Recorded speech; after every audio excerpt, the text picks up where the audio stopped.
Hello दोस्तों, राधे राधे। कैसे हो आप सब? आशा करती हूँ आप सभी अच्छे होंगे। स्वागत है आपका फिर से एक प्यारे से ब्लॉग में।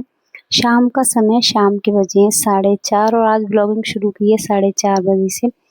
और कल मेरा ब्लॉग नहीं आ पाया क्योंकि मेरा फ़ोन बहुत ज़्यादा ख़राब हो रहा था, हैंग हो रहा था, स्टोरेज पूरा भर गया था। तो फ़ोन में कुछ ज़्यादा ही परेशानी आ गई थी, दिक्कत हो रही थी फ़ोन में, तो इसलिए गया था ठीक होने के लिए। तो बस इसलिए मेरा कल ब्लॉग नहीं आ पाया। आने के बाद फिर से ब्लॉगिंग शुरू की है शाम के 4:30 बजे। और 2 दिन से गाय की रोटी रखी हुई थी, कुछ सब्जी भी रखी हुई थी और कुछ और भी जैसे घर में खाने पीने का बच जाता है तो मैंने जोड़ कर रख लिया था बाल्टी में, जो कि गीला था। तो अगर मैं इसको ऊपर से ही फेंक देती तो ना तो ये गाय के मुंह तक पहुंच पाता और ना ही ये गाय इसको खा पाती। तो मैंने अपना आइडिया और अपना दिमाग लगाया और जो कपड़े टांगने वाली रस्सी थी उसको खोला, उसमें बाल्टी बांधी और पीछे नीचे मैंने गाय के लिए इस तरह से रोटी पहुंचाई और गाय ने पूरी ही रोटी खा ली। और छोटी सी ही गाय है ये, और देखो आराम से खाई। जब तक इसने खाना खाया तब तक मैं यहाँ खड़ी रही। उसके बाद मैंने पानी भी, और गाय को पानी पिलाने के बाद फिर चली गई थी मैं अंदर, क्योंकि फ़ोन नया होकर आया, ठीक होकर आया। जो कुछ भी उसमें था वो सब रीसेट हो चुका था, तो फ़ोन को दोबारा से शुरू करना था, दोबारा से सब कुछ आईडी वगैरह चालू करनी थी, उसकी नई ज़िंदगी शुरू होने वाली थी।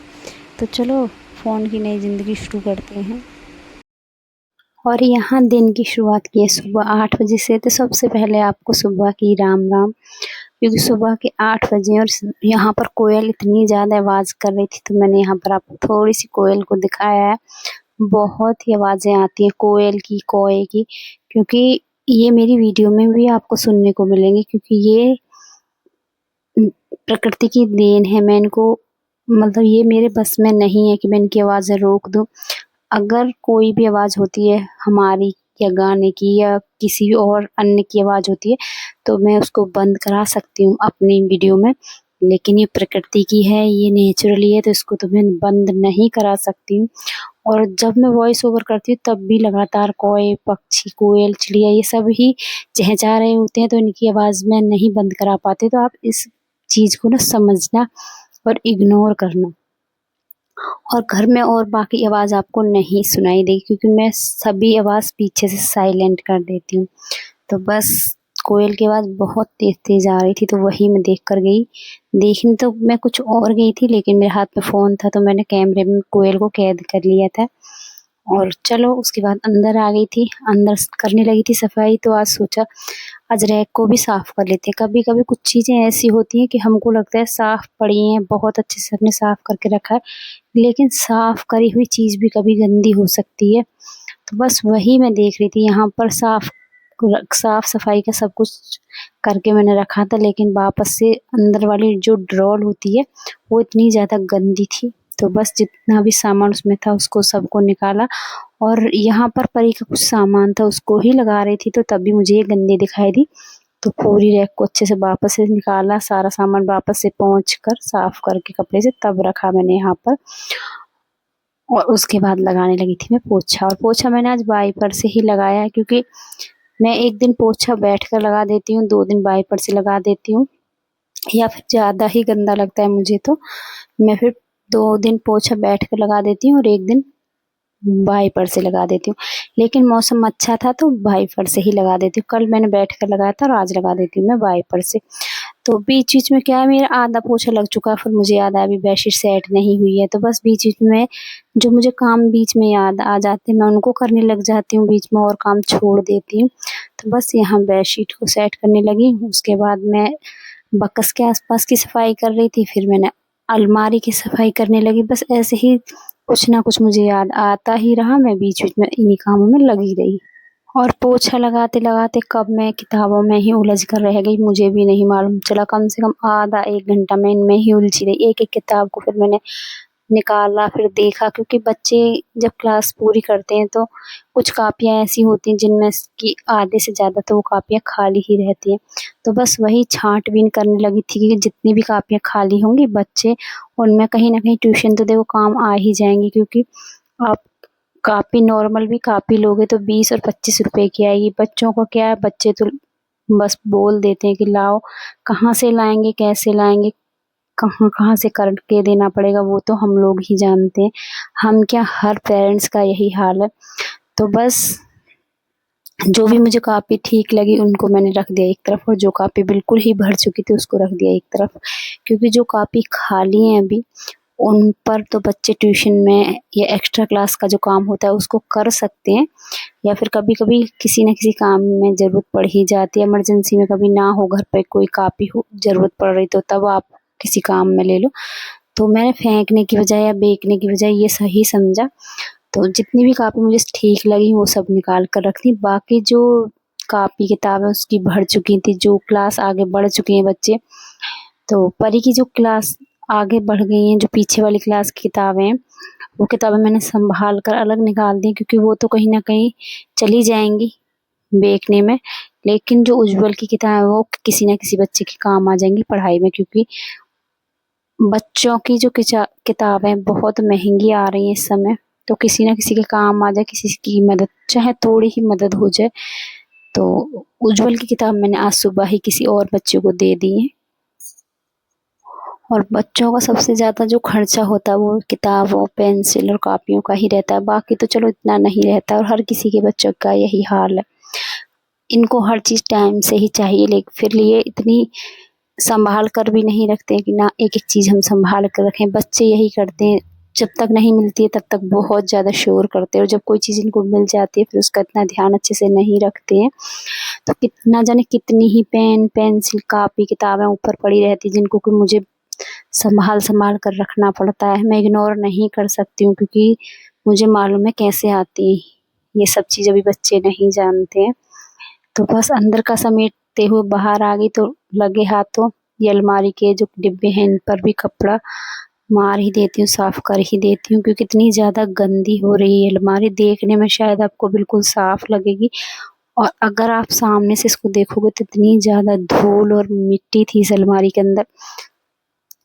तो सारी अलमारी के जो जितने भी डिब्बे थे सबको अच्छे से साफ़ करके पोंछ के अच्छे से रैपर के ऊपर भी कपड़ा मार दिया, और सेटिंग अच्छे से साफ़-सफ़ाई करने के बाद रैक बंद कर दी थी। और रैक ना अभी ऊपर-नीचे ले जाने की वज़ह से टूट भी गई है। तो अभी तो नहीं, जब भी मौका मिलेगा, जब भी अपना बजट होगा, तब देखते हैं, नई अलमारी लेने की सोचूँगी। क्योंकि हर काम, हर चीज़ अपने बजट के अनुसार ही करनी होती है। और हमारे घर में कोई भी चीज़ अगर पुरानी भी है और साफ़-सुथरी है, तो जब तक चल रही है उसको चलाने में कोई हर्ज नहीं है।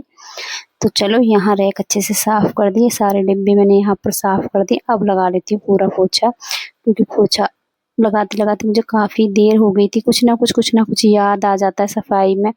अगर हम एक सफाई करने लगते हैं, दूसरी हमें अलग से नज़र आ जाती है, तो फिर हम उसको इग्नोर नहीं कर पाते हैं। तो बस पोछा कंप्लीट होने के बाद नहा कर आ गई, और आज बेटी की फ़रमाइश थी कि कुछ खाने में ऐसा बना देना कि अच्छा लगे और चटपटा भी लगे। तो यहाँ मैक्रोनी 2 जगह रखी हुई है, एक तरफ पैकेट में बंद रखी हुई है, एक तरफ पॉलीथीन में बंद रखी हुई है। तो पैकेट वाली तो मैंने वापस रख दी, और जो पॉलीथीन में रखी हुई थी उसी को उबाल दिया है। और अब बना लेती हूँ यहाँ नाश्ते में मैक्रोनी, साथ में चाय।